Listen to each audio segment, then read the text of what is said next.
Chegou a hora de você ver com a gente o que Roberto Cabrini descobriu ao refazer o caminho dentro do Jacarezinho, onde uma operação policial contra o tráfico de drogas acabou com a morte de 28 pessoas. Cabrini, inclusive, teve acesso com exclusividade aos lugares onde o confronto foi mais intenso.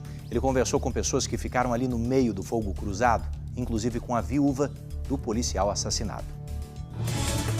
História de uma quinta-feira de sangue.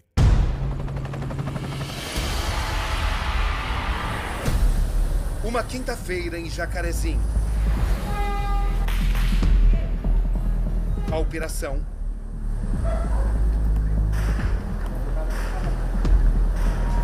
e suas entranhas. A vista impressiona. É um mundo à parte.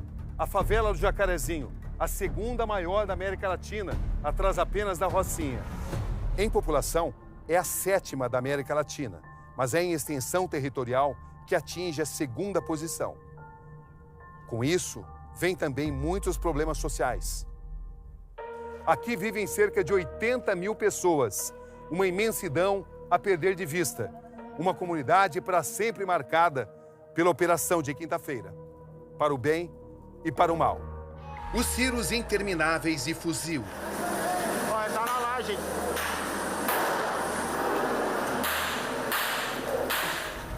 Essa é a porta dessa farmácia aqui em Jacarezinho e vejam só como ela ficou. Totalmente perfurada pelas balas na operação de quarta-feira, pelo tiroteio. Difícil saber quem atirou, quem foi o responsável. Os bastidores da ação policial mais letal da história do Rio. 2 deles entraram aqui, na casa da dona Ana de Lourdes, e se esconderam embaixo desse sofá. Os 2 foram mortos exatamente nessa posição. Os 2 lados das mortes em série. Wellington, descreva exatamente o que você viu no dia da operação. Tiro, pessoas se entregando e sendo mortas por... não sei por quê, por vontade de querer matar. Você está falando de execução? Isso, execução. Na verdade, você falou... Você viu isso? Vi. Não só eu, vi todos. O que você viu exatamente? A comunidade toda viu, Cabrini. A opção sempre é do criminoso de ser preso. Tá? O que houve nessa operação, e eu ratifico isso aqui e reafirmo isso aqui, é o alto grau de resistência criminosa e brutal por parte desses marginais. Aqui andei por todos os cantos. Como é que você descreve exatamente o que aconteceu, Kim?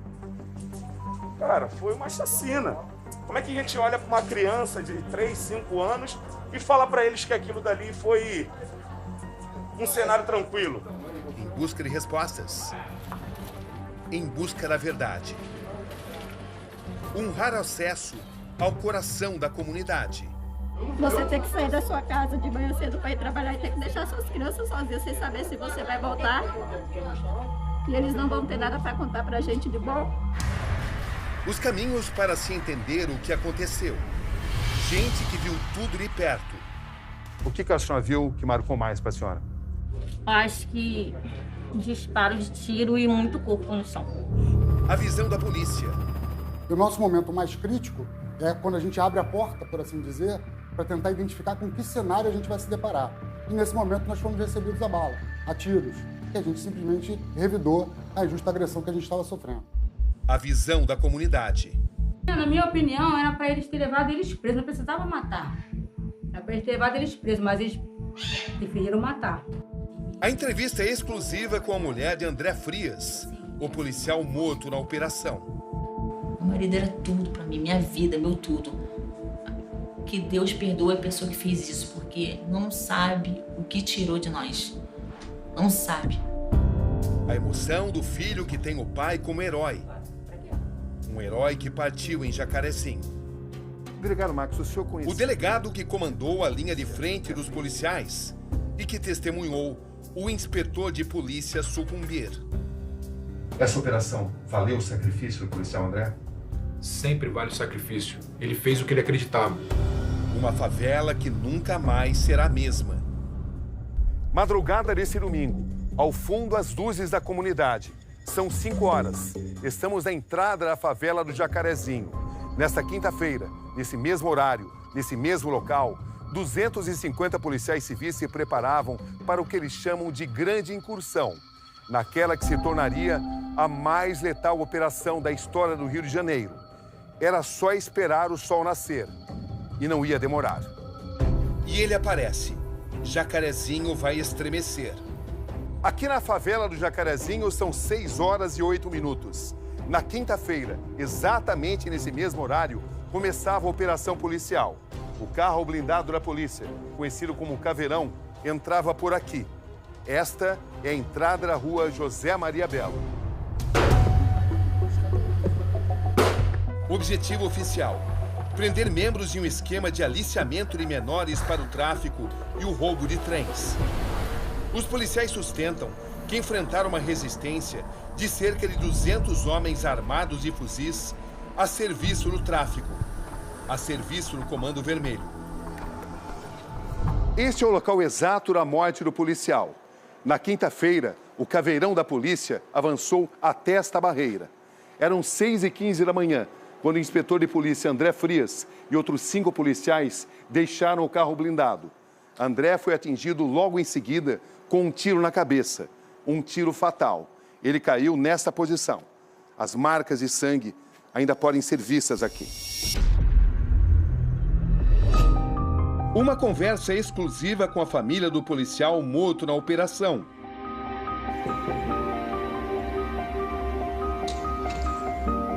Jaqueline, boa noite. Obrigado por me receber. Meus sentimentos. Posso entrar? Com licença. Jaqueline, que pessoa e que profissional era o André? Excelente no que fazia. Responsável no que fazia. Amava o que fazia. E ele tinha orgulho de ser policial? Muito orgulho. Muito orgulho. Ele falou assim, meu amor, se em outras vidas eu vier, eu vou vir policial, que é o que eu amo. No celular recuperado do policial morto, imagens de uma trajetória. Da prisão de suspeitos a operações na mesma Jacarezinho. Missões tão arriscadas quanto a fatal de quinta-feira. O que você sabia sobre a operação que ele ia realizar? Não sabia nada. Ele não falava em casa? Não. Nesse dia, o que ele disse? Amor, amanhã tem operação cedo. Tá, amor. 3h30 eu tenho que estar saindo de casa. Ele voltou e me deu um abraço. E deu um abraço nele gostoso. Ele me olhou assim, diferente. Mas eu fiquei assim, não percebi tanto e fui embora. Na mesa, as marcas das principais conquistas do policial morto. Também aparece Ozzy, o cachorro de estimação do policial. Quando é que a senhora ficou sabendo da morte dele? Quando eu cheguei no hospital. Que hora? Mais 8 horas. Mais 8 horas por aí. Para um guardador de carros. Ele falou, já tem um morto aí. Tem um policial morto aí. Assim que eu fiquei sabendo. E daí em diante, muitas pessoas já mandaram muitas coisas pra mim, mas eu não fiquei focada nisso. Eu tô só procurando saber o porquê. Eu não sei o que aconteceu. Não sei como ele morreu, como ele foi arrojado. Eu sei, assim, não sei como foi a estratégia lá do início do que foi. Não sei ainda. Que tipo de sentimento predomina na sua mente nesse momento? Saudade? Vingança? Saudade. A saudade, eu ainda posso falar assim, porque eu não caiu minha ficha pra mim falar assim, eu tô com saudade. Eu não tô acreditando que eu perdi meu marido. Incredulidade. Eu tô com vontade de ir pra um lugar e gritar o nome dele, falar o porquê. É isso, eu não tô de vingança, não. Poxa, a pessoa não sabe. A pessoa que tirou a vida do meu esposo não sabe o que ele tirou da terra. A vingança não toma conta do seu coração? Não toma conta do meu coração. Não toma conta do meu coração. Ele era o melhor pai do mundo. Eu não tinha outro igual. Me dava carinho, força, me ajudava nos estudos. O que ele falava do trabalho dele, Nicolas? Que era muito arriscado, que ele podia ter perdido a vida. E você sempre vai ter muito orgulho do seu pai? Muito. Sempre. O que a senhora quer mostrar? Essa mesa de café de manhã.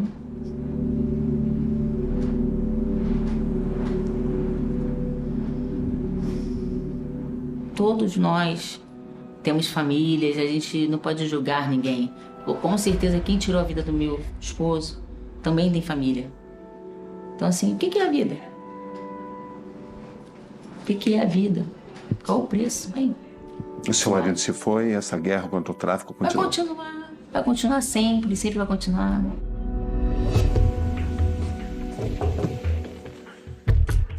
Delegado Marcos Amin, boa noite. Boa noite. Tudo bem? Obrigado por me receber. Eu que agradeço a sua presença. Podemos entrar? Por favor. Com licença.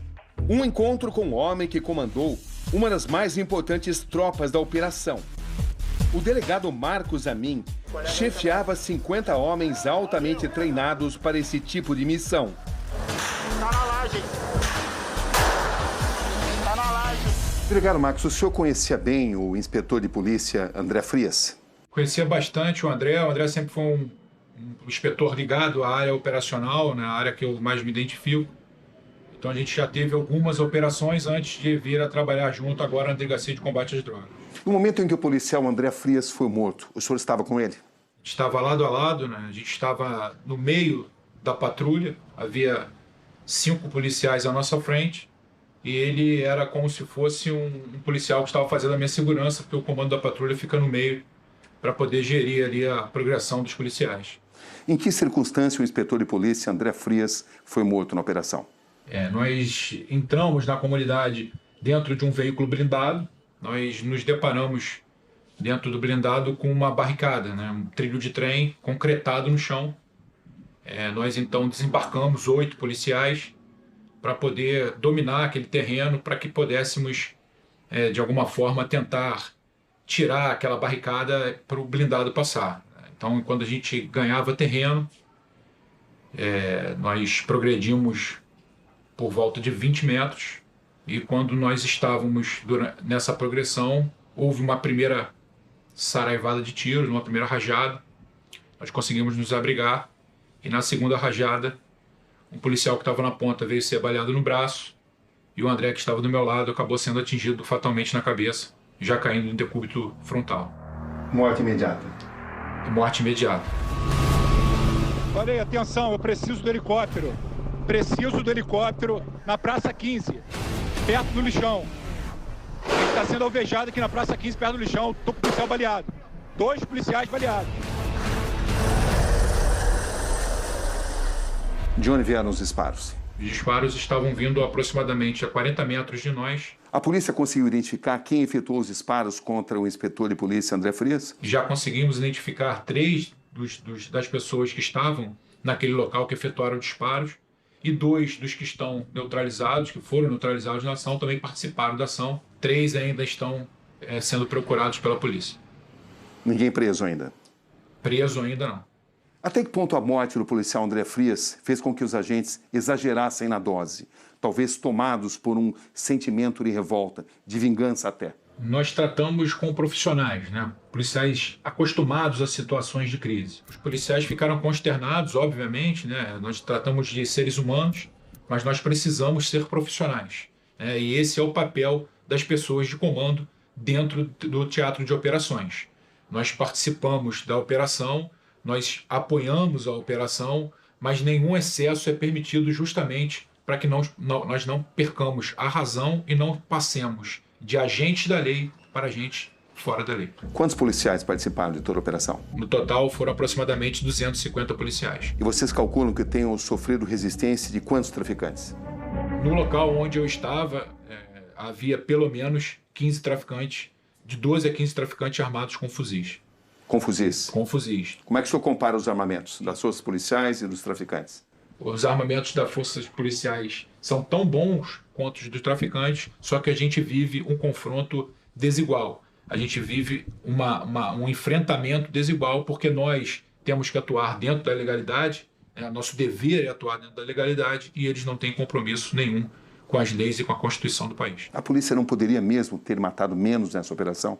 Poderia ter matado muito menos se não encontrasse tanta resistência armada. 24 acabaram sendo neutralizados naquele local, né, não conseguiram escapar, e os outros 5 que já foram identificados, outras 5 mortes que foram identificadas, eles conseguiram se evadir e acabaram não resistindo aos ferimentos depois. Uma coisa não tem relação direta com a outra. A gente atua dentro da legalidade. E aqueles que foram neutralizados ofereceram resistência armada. Quem não ofereceu foi preso. Dentro da comunidade existem muitos relatos de traficantes que tentaram se entregar e que mesmo assim foram executados. Até que ponto isso corresponde à realidade? Isso tudo vai ser investigado, né? É necessário que seja investigado, mas nós, dentro da comunidade, não percebemos nenhum tipo de ação nesse sentido. Inclusive, os telefones apreendidos, 2 marginais, 2 traficantes, 2 suspeitos, todos os telefones apreendidos mostram que eles estavam se comunicando com familiares e dizendo para os familiares que eles não iam sair daquele local, que os familiares rezassem por eles. Eles descrevem que esses traficantes tentaram se render e mesmo assim foram executados. Cabrini, sob o domínio do medo, eu falo qualquer coisa. Porque, Cabrini, não adianta a pessoa ter uma ficha corrida, também não adianta ela pertencer ao narcotráfico. Ela, naquele momento em que ela foi neutralizada, ela precisava estar oferecendo resistência armada. Então, muitas vezes perguntam para a gente, policial, ele tinha passagem? Ele não tinha passagem? Isso, sinceramente, Cabrini, é irrelevante para a gente. O que cabe para a gente averiguar é o momento da ação. Aquele momento, aquele indivíduo que foi neutralizado, estava oferecendo resistência armada? Se sim, aquela ação está cobertada pela lei e pela Constituição brasileira. Senão, o policial comete excesso e deve responder por isso. O senhor considera que essa operação foi bem sucedida? Eu só não considero que ela foi mais bem sucedida por causa da morte do policial. Os traficantes que morreram foi uma escolha deles. Os policiais entram na comunidade, a Polícia Civil tem por objetivo a defesa da vida. A defesa da vida primeiro dos moradores, depois dos policiais e também, em última análise, dos traficantes. Mas quando eles escolhem o enfrentamento armado, não há outra opção, não há alternativa, senão neutralizar na forma da lei. Está na laje. Está na laje.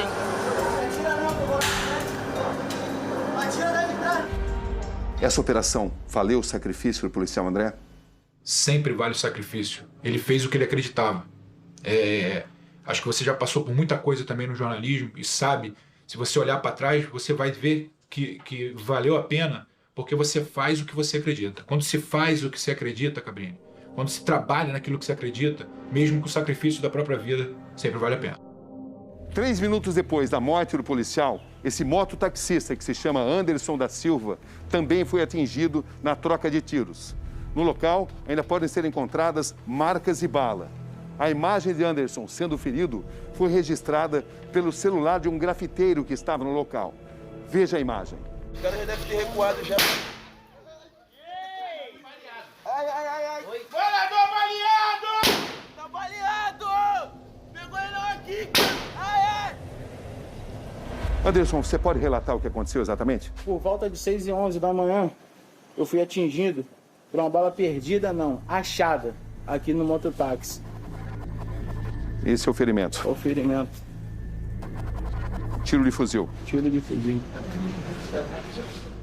E como é que você está agora? Tô mal, né, cara? Muita dor, possibilidade de trabalhar. Hoje eu só peço que Deus conforte corações de todas as mães que perderam seus filhos nessa guerra. São muitas as histórias de uma quarta-feira que jamais vai ser esquecida. Um dia de dor, um dia de impotência e um dia de muitos questionamentos. Aqui nós vamos encontrar a manicure Mayra. Você é a Mayra? Isso. Tudo bem, Mayra? Tudo, boa tarde. Boa tarde. Você pode me contar o que você viu, o que você testemunhou? Sim, eu moro aqui há bastante tempo e no dia eu escutei muito disparo. Eu estava com a minha filha em casa, eu escutei muito disparo. A minha filha também escutou. A gente sentada no banheiro, eu e ela virava para mim e perguntava: mamãe, acabou? Eu tô com medo. O que a senhora viu que marcou mais para a senhora? Acho que disparo de tiro e muito corpo no chão. Corpo de pessoas jogadas no chão. Muito sangue aqui tinha no beco, muito sangue. A senhora é a mãe dela? Sim. O que a senhora viu no dia? Eu vi eles impedindo de socorrer minha filha, que estava trancada no banheiro, com a filha pequena. Vi eles com deboche com as mães, desesperada com os filhos, deitado ali no chão. Como assim, deboche? Quando a mãe foi reclamar aos policiais, por que eles fizeram isso e não entregou, não levou o filho dele preso, porque o filho dela se entregou. Ele deu tapinha nas costas do colega e falou pro colega: para de matar filho dos outros, hein, rindo. Ainda virou e falou: não temos que ter pena de mãe de vagabundo. Esta mulher que participou dos protestos perdeu o filho e ainda foi confundida com outra que foi filmada segurando um fuzil. Estão confundindo a senhora com essa mulher. Tá mais de 40, tá muitas visualizações, estão falando que é eu, tô sendo ameaçada. O que a senhora sabe sobre as circunstâncias da morte do seu filho? Que ele estava dentro de uma casa, entraram e mataram ele, só isso. E que ele estava com a mão pro alto, assim, falando que não era traficante, mas esse mesmo mataram. Como é que a senhora descreve isso? Define isso? Escreveu o quê? Eu perdi um pedaço de mim. Eu perdi minha vida. Eu perdi a minha vida. No dia da operação, os suspeitos, segundo a comunidade, ou os traficantes, segundo a polícia, procuraram refúgio em casas como essa. Abri a porta, deixei para ficar aqui só um pouquinho. Aí entraram. Quiseram se esconder aqui. É. E a polícia veio aqui atrás deles? Aí quando foi assim, meio-dia, aí veio a polícia. 2 deles entraram aqui, na casa da dona Ana de Lourdes, e se esconderam embaixo desse sofá. Os 2 foram mortos exatamente nessa posição. Você não sabe as circunstâncias? Não, nós descemos. Quando nós vimos que a polícia ia invadir a casa, nós descemos para o 2º andar. Nesse momento aqui, as marcas, né, dos tiros.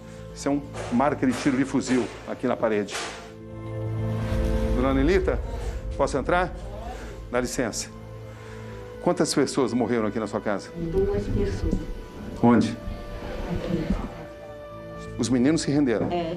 Eles ficaram ajoelhados? É. O outro estava no quarto. O que estava no quarto ficou ajoelhado? É, ficou ajoelhado lá no quarto, perto de mim. Aí eu pedi para eles não matar, ele queria matar ele lá no quarto, perto de mim. Aí eu falei assim, não mata ele aqui não. Aí mandou ele se ajoelhar e mandou descer para casa dela ali para baixo. E eles ficaram aqui dentro. E o que os policiais disseram? Eu sei que eu escutei o tiro, moço, que eu estava no quarto, né? Depois saiu o tiro aqui na sala. Aí saiu o tiro aqui na sala, aí a irmã mandou descer. Aí eu passei aqui, estava a mão já caída aqui no chão. A bala bateu na parede aí ainda. E os que estavam aqui nessa sala, que foram mortos aqui, tentaram se render? Estavam rendidos, estavam todos desarmados. Qual foi a imagem que mais te marcou? Os gritos que ficam marcados nas nossas mentes. Os gritos de socorro, os gritos de desespero. Benilson, você é de uma ONG que atua aqui em Jacarezinho. Isso. Que tipo de atuação vocês têm? Nós fazemos trabalhos sociais aqui com jovens, adultos e adolescentes. O que chamou sua atenção na operação? Foi a brutalidade da forma que foi causado esse tumulto, né? De invadir a casa dos moradores e fazer o que fizeram. É verdade que traficantes tentaram se entregar, mas não conseguiram, não puderam? Há relatos. Há relatos. Para a polícia eram todos traficantes? Sim. Só que eu, como na condição de morador, eu poderia dizer que seriam todos suspeitos. Eu não posso afirmar nada. E assim, o que a gente pode dizer nesse momento é que são vidas. Independente da escolha de cada um, são vidas que se foram. Tivemos acesso ao relatório da inteligência da operação. O documento identifica e traz um histórico de cada uma das 27 pessoas da comunidade que foram mortas na ação em 10 diferentes locais de Jacarezinho.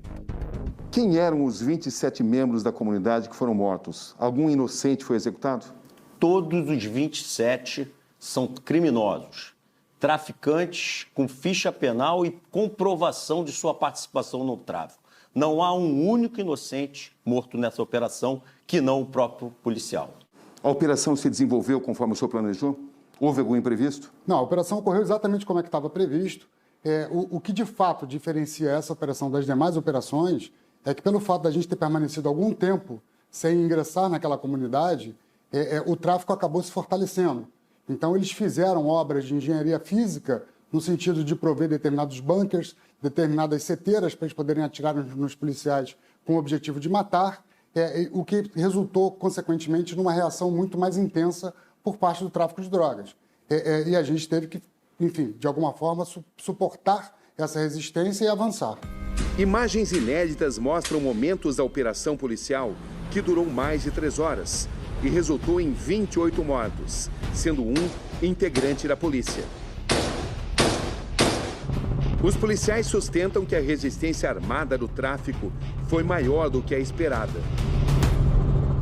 Eu nunca vi uma resistência tão intensa, tão brutal e tão criminosa, porque eles a todo tempo faziam emboscadas para as equipes de policiais. Dessa vez foi diferente.